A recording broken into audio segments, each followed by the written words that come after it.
So without further ado, here's Lisa Sims. Oops, a couple more people. So I'm going to share my screen because I have a presentation. Okay. And I always sort of suck at this. I think you have to give me permission to do that, Bobby. Oh, hold up. So, give me 1 second. I have to do that through the. I got it. Oh. All right.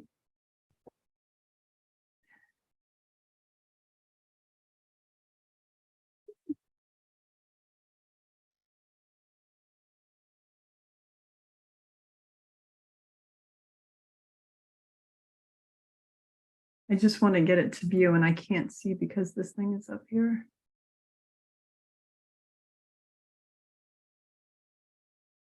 There we go. Like I said, I'm not real good at that. So thanks, Bobby. I am the executive director of the New Jersey Tree Foundation, and I thought you all might be interested in a little presentation that I do called Right Tree, Right Place, Right Way. So a little bit about the foundation. We have been around since 1998. And we have 3 main programs. The first one was started in Camden. It is a community-based resident-initiated tree planting program. Which means that residents apply for trees. We don't decide where those trees will be planted in Camden. They apply and we work with them to get trees planted in front of their residents. And then our other big community-based program is in the Newark area. It's called the Renaissance Trees Program. That one's planted over 4,000 trees since 2006. One of the things I like to tell people is that we have been branching out. As you can see, there were several different cities also listed there. The one that we have been working a little bit more with is Trenton. So we're kind of excited about that. We have a Green Streets program, and that is our fee-for-service program. So we hire a crew of men under parole supervision, and they help us plant trees under contract. And then we also have the 9/11 Grove of Remembrance, which is located in Liberty State Park, Jersey City. And it is an 11-acre tract of land that used to be a brownfield. It was capped, and we planted trees in memory of the New Jersey folks who died in 9/11. It is a really tough place, Liberty State Park, to plant trees. So it's my litmus test for what trees will survive in really horrible conditions. So right tree, right place, right way. I think the thing to think about most if you want to start a tree planting program is that trees are an investment. They're not something that you just plant and run away from. They take a lot of care afterwards. So it's the planting, it's choosing trees, and then it's maintaining them to get them to maturity that make it an investment. So one of the things that I tell folks is don't accept crappy trees from your nursery or your contractor. If you were on a little bit before this, Bill was talking about the fact that he goes back out and tags his trees, which is an excellent thing to get into, going to the nursery and actually choosing the trees that you want for your tree planting and tagging them so that when the delivery shows up, you're actually getting the trees that you chose. So this is a tree that was planted in a shopping center near my home 20 years ago. And you can see it's a mess. If you know your trees, you'll know this is a honey locust, which is an extremely urban tolerant and hardy tree, but it is frankly a mess.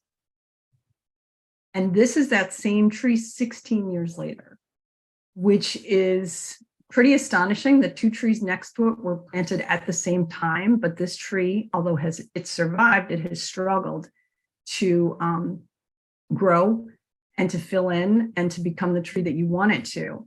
Just as a follow-up, it's now been 20 years since that tree's planted, and now finally all 3 of these trees are the same height, width, etc. But it took 20 years for that to happen. So if you're starting with a not very great tree, you're gonna end up with a not very great result, or it's going to take a long time to get the result that you're looking for.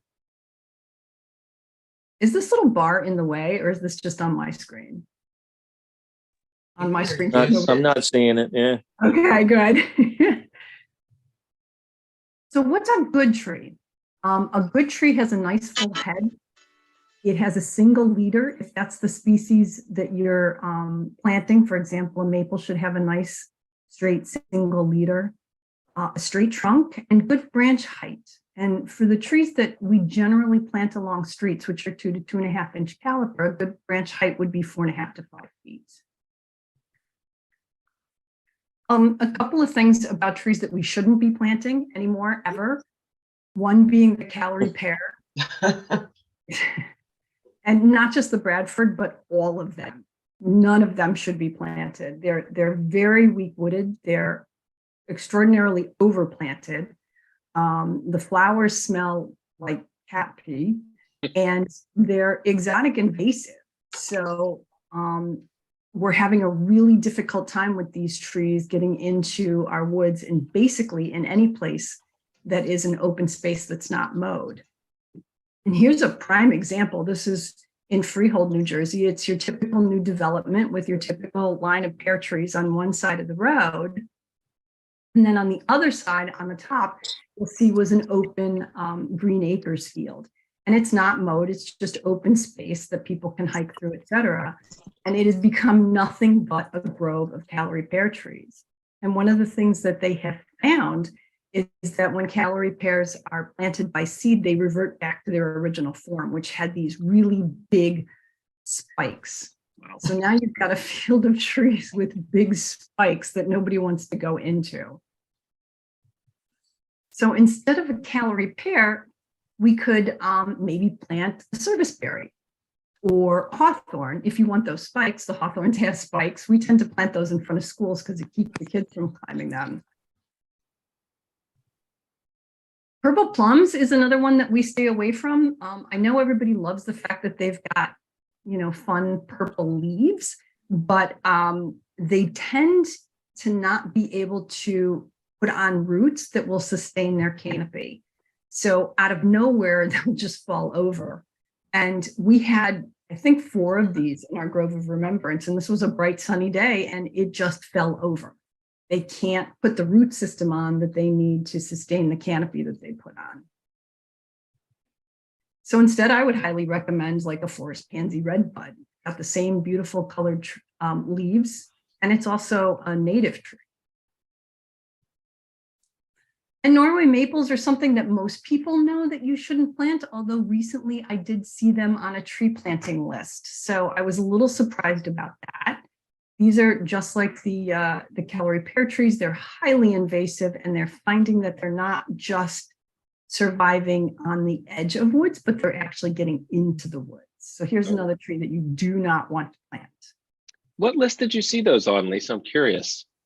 It was a town that sent us a contract, and it was actually on their tree species list. I obviously wouldn't order those or ask how much those cost.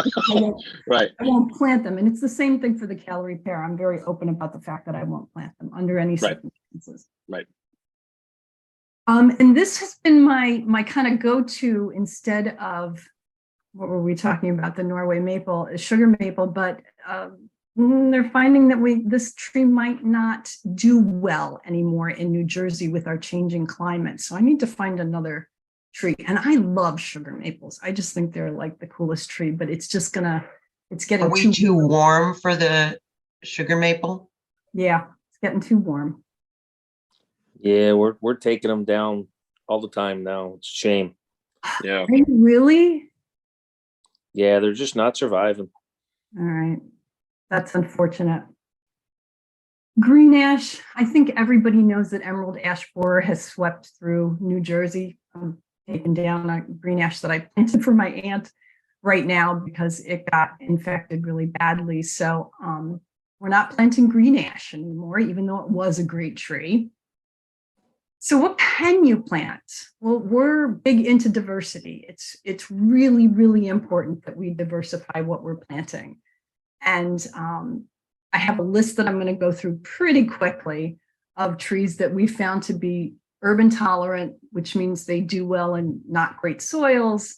They, can handle extremes in temperature and sometimes drought. I think one of my favorite is the black gum. It's a really slow grower, which can be very frustrating, but it's a great little native tree. And Carolina silverbell is a cute little ornamental tree. If you've got a small space, it's got pretty little flowers. It's not really urban tolerant, but it does okay in suburban areas. Katsura is a medium-sized tree that has really nice fall color and smells like cotton candy a little bit. It's not native, but it's not invasive. Hardy rubber tree is another one that I don't see on a lot of people's lists. It is not a native tree, but it's also not invasive. It's really tolerant to heat and drought. Hornbeam, I love these trees. Their seeds look like hops. They're deer and drought resistant. Well, they say they're deer resistant, but it is a native tree. American hornbeam is another really great one. It's a smallish growing tree. They call it musclewood because of the way its bark looks and its trunk looks. It's kind of cool. Yellowwood. This tree, the first time that I saw it bloom, I was like, holy moly, what is that tree? That is amazing. Cute, medium-sized tree. It blooms in late spring. It has these big, beautiful, pendulous white flowers that are just amazing. Horse chestnut, I thought it was native. It's not. You can get red buckeye if you want native, but this is a great tree. It is just so stunning when it's in bloom. And Bill, I think this is your town. Yes, it is. Yeah, it looks like one of ours.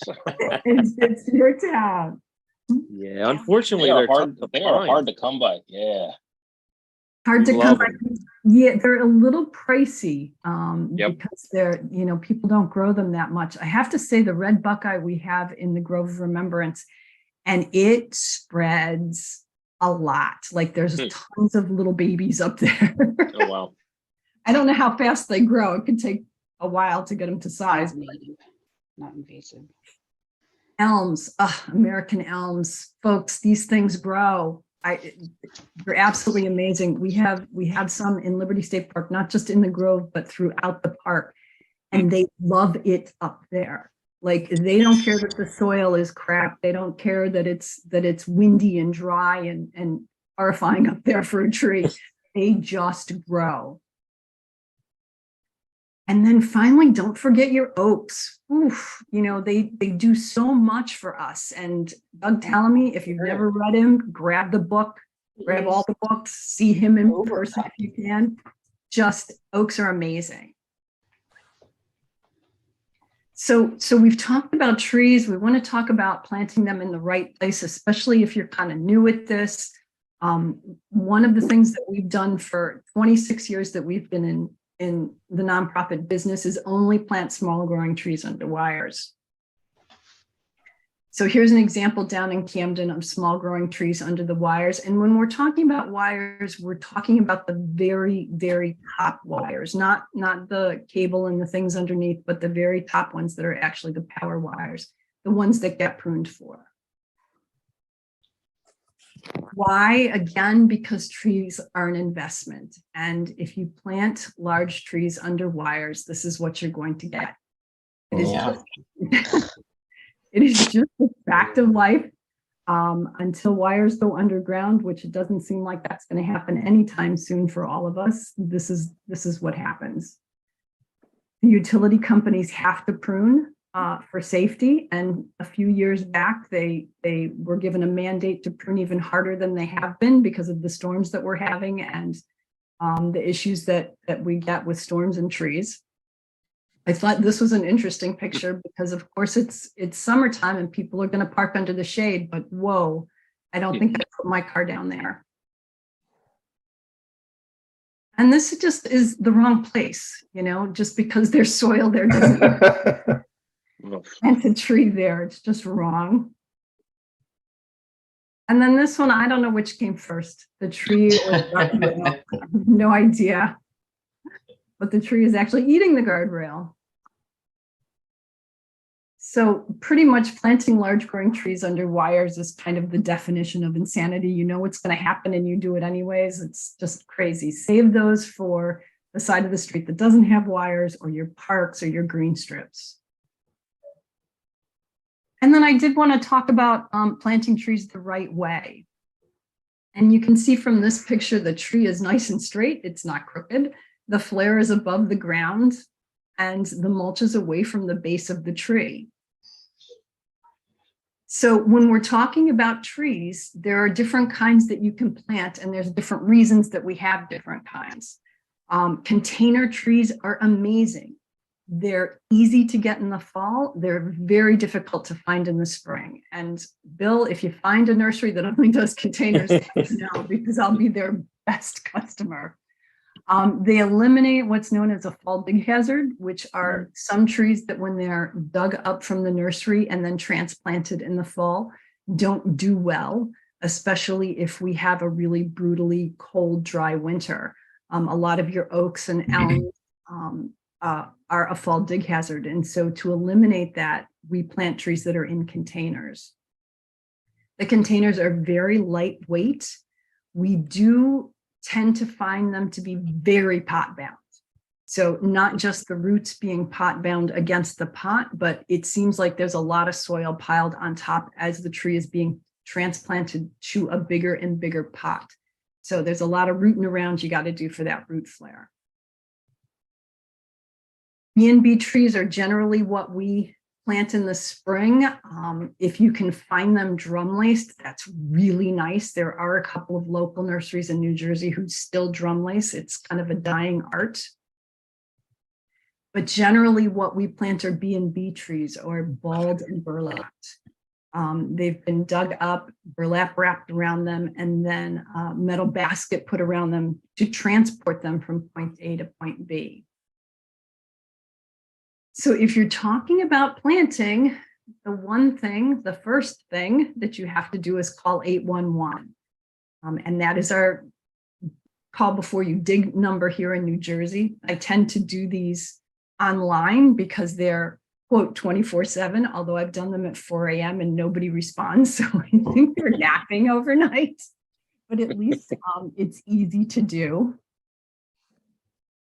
So talking about tree planting, you got to dig a hole, right? But how deep is always the question. And The answer is as big as it needs to be. Yeah, as big as it needs to be. Well, you know, if you read online, they'll say it needs to be 3 times the diameter of this and 4 times that, and it's really kind of crazy. But before we talk about that, I do want to talk about the wire basket. We remove the entire wire basket when we plant trees. And we have a really easy way to do that, which I'll show you in a second. The wire basket, you saw the drum lace trees. That's how trees all used to be packaged to get from point A to point B. Of course, it's labor intensive. So they came up with these wire baskets, which are lovely. But what we found is a lot of nurseries and have said, you know, well, if you plant it and you take the wire basket off, we're not going to guarantee your tree, in which case I will go to another nursery, because it's for transportation only. It's not to make our lives easier. And it's only takes an extra minute to take it off. So we remove that wire basket using bolt cutters. This would be one reason why we do that. People will tell you that it will disintegrate, and it does not. This is the upper portion of a wire basket, and you can actually see one of the wires going down from that top of the basket. It doesn't go away. The other reason is even like I was talking about with the container trees, the B&B trees are really, really deep in the root ball. And by that, I mean, the soil has been pushed up on top of the trunk of the tree to the point where the root collar has been covered. And you need to be able to find that and free it from the excess soil, because that root flare needs to be above ground when it's planted. And the only way to do that is to really kind of take that basket off and pull that burlap down so that you can see what you're doing. A lot of times we'll actually shove our hands down in there to see, kind of guesstimate how deep it is before we measure how deep our hole needs to be. So we use bolt cutters and just take the bottom of the basket off to start with. And this leaves the entire basket to kind of hold that root ball together as we're rolling it into the hole. The second thing we do is cut one of the horizontal lines just to make it easier for when we need to cut the rest of the basket off once it's in the hole. So you can see we're taking that one horizontal off, and then we kind of mark the top of the ball so we know where we made that cut. Once we roll that tree into the hole, that's when we cut the rest of the basket off. It takes 1 or 2 more cuts, and then the whole thing comes off like you unzipped it. So then you remove all the string, the basket, and as long as the burlap is all natural and not treated in any way, you can just tuck that down into the bottom of the hole.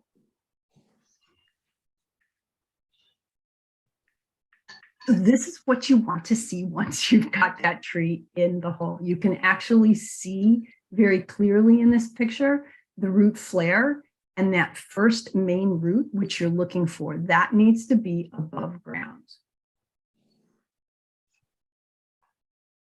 Next, of course, is mulch. And I think everyone except landscapers in New Jersey know that you should mulch out, not up, wide, not high. It needs to stay away from the base of the tree. Does anybody here know why? Besides Bill? It'll create mold and fungus right up against the bark. You also start to see little hair roots grow out, and the tree thinks it's okay. Bobby, there was nothing more exciting to me than taking off a tree gator and finding those roots and going, look, this is what happens. This is what happens if you don't remove this. Anytime you pile anything up against the tree trunk, you're going to force it to put out, I call them survivor roots. And those roots generally will wrap around the tree and strangle it as it grows.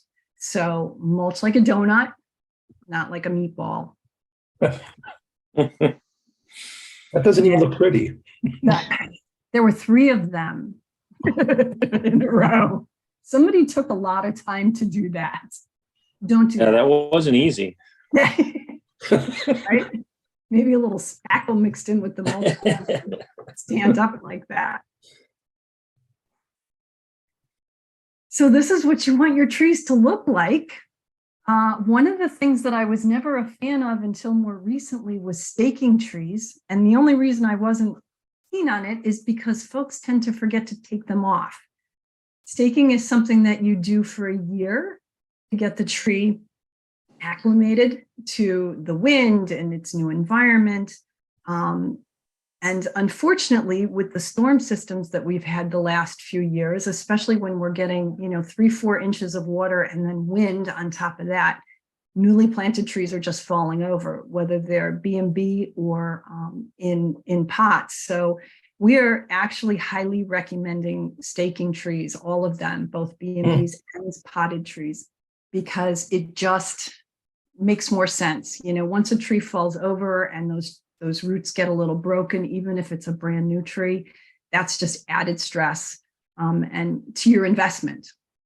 And the other thing that we have been getting more and more calls for are deer guards, which you can see on the tree that's been staked. These are just kind of a mesh plastic guard that keeps deer away. We never had deer in Liberty State Park until about 5 years ago, and now we've got a couple of 4-point bucks up there. And they just run to the new trees. I swear they find them immediately and rub them. So now we're deer guarding everything. Watering is so critically important. A really easy guide to know how much water a tree needs per week in the spring, summer, and fall is if it's a 1.5 inch caliper, 15 gallons. If it's a 2 inch caliper, 20 gallons, and so on. There's a definite pattern to it. most of the tree gators that you can buy, and these are simply watering bags that you zip onto the trunk of the tree, will hold either 15 or 20 gallons. So it just makes watering so much easier. They have little tiny holes in the bottom so that the water seeps out really slowly and gets down into the root system rather than just kind of running off if you're standing there with a hose. And let me just talk about this summer. This past summer was brutal. We were staging trees in the shade with gator bags on them that we were filling every day, sometimes filling them twice a day, because we not only had that early spring droughty weather, but then we had heat on top of it, which was just a double whammy for newly planted trees. So if you're thinking about starting a tree planting program, you have to keep in mind that this can happen. We can go into a very hot, droughty summer, in which case you need to be able to water your trees once a week, twice a week, 3 times a week, depending on how bad it gets. Up in Jersey City, we were watering trees that had been in the ground for 2 years, 3 times a week, because they got no precipitation and it was so hot and dry up there. So keep in mind the kind of maintenance that you have to do when you are thinking about planting trees. And then sustaining your investment, really, really important. We can't just plant and run, folks. The 5 keys to maintenance is water, weed, mulch, prune, and protect. These are all good volunteer activities. If you've got a volunteer crew, I know Billstown has a what are they called, Bill? Branch managers. Yes, I love that. I love that. Branch managers who prune the trees, and it's just amazing. I think if you're going to do something like that, especially with pruning, you need to have somebody who is has a lot of experience in pruning, teaching your volunteers, because pruning is more than just, you know, cutting here and there. There's a process to it. But as far as watering, weeding, mulching, and protecting, pretty much any volunteer, any age can do that work. Oh, and that's the end, folks. That is my Right Tree, Right Place presentation. So let me know if you have any questions, please. Thank you so much. Also, Lisa, that was great. Somebody did ask a question. You only stake it for 1 year? Yes. Okay. Yes. Now We don't stake in Collingswood. We've had some plantings that we've done some stakings. That's just usually because we'll have an outside contractor come in and they prefer to do that. But curbside, it's never easy. You know, we don't have the space that say we do in a park. So they put that out there. Yeah. Yeah, no, it's 1 year generally does it. You know, I have found that sometimes the container trees can use a little bit longer. So when we're going to remove stakes, we might just give them a little wiggle and see how they're doing. Have they put the root structure on that we hope that they have before we take those stakes off? But yeah, it's you know, it had gotten to the point where we were putting trees in the ground and then we'd have one of those horrible spring storms with lots of rain and winds.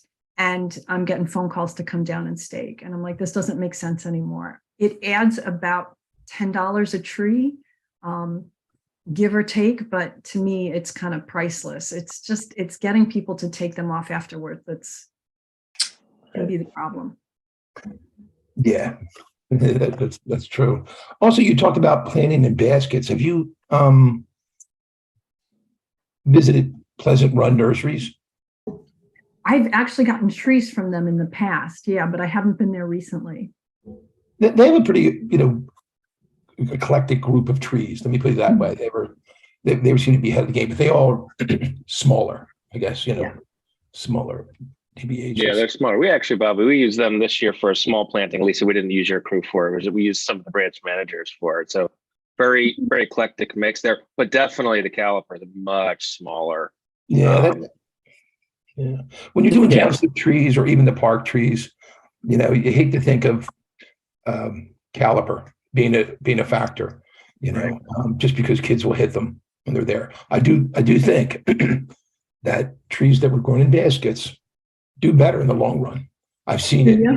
Ones that we planted, you know, B&B, you know, like the same maple, and then we've done one in the basket, come back 5 years later, one in the basket is done much better. So Bartlett is doing a study on this, and unfortunately, I think the length of the study has only been about 4 years. Did anybody see that? No. No, Okay. So they are, and they have found no difference so far. And the audience, their big question was, well, what about 20 years from now and 30 years from now, especially if you're planting something like an oak or an elm that's going to get big. And of course, they don't have that research. So there were pros and cons to both sides. It was a very balanced presentation. And I think the thing that I took away from it, and the thing that means the most to me personally as a tree planter, is that taking that basket off makes you take a look at what's going on with that tree. It forces you to look at the root ball and see where the flare is, and really kind of take a good look at that tree.